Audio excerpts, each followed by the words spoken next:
class of 2026 at Maryland High School. Today, we have the veterans of the United States military joining us, and I would just like to personally thank each one of you. Because of your service and commitment to our country, I am able to stand here today, and I'm grateful. On November 11th, we paid tribute to all of the sacrifices that veterans have made for us. On May 13th, 1938, Congress agreed to make a national holiday on November 11th of each year as a day to be dedicated to the cause of world peace, and to be thereafter celebrated and became known as Armistice Day. Then, in 1954, President Dwight D. Eisenhower signed the legislation to change Armistice Day to Veterans Day. Today, we honor our veterans, past and present, for fighting for our freedoms, keeping us safe, and leaving their loved ones so we can stay home with them. I consider myself fortunate, as many of my family members have served this great country. For instance, I am a proud great-grandchild of Val Swatman, 3rd Army Infantry of World War II. My great-grandfather was a communications specialist running ahead of the front lines. He was lucky enough to come home from battle, marry the love of his life, which is my grandma Lou, build a home in Patrick, Wisconsin, and dedicate his life giving back to his community and the church until his passing in 2019.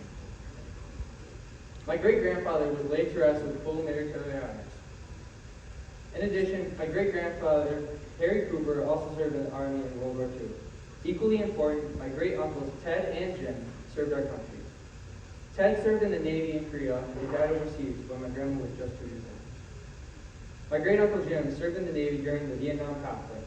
Most recently, my cousin Logan enlisted in the Navy, finished basic training, and is stationed in Illinois.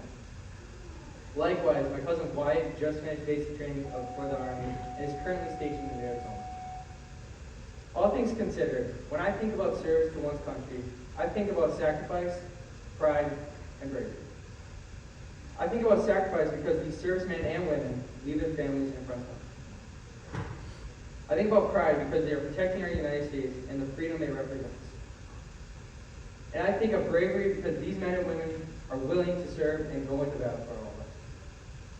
By and large, we should honor veterans by thanking them for their service. We can appreciate them for the sacrifices they have made, and we can respect them for the bravery that they have shown fighting for our country.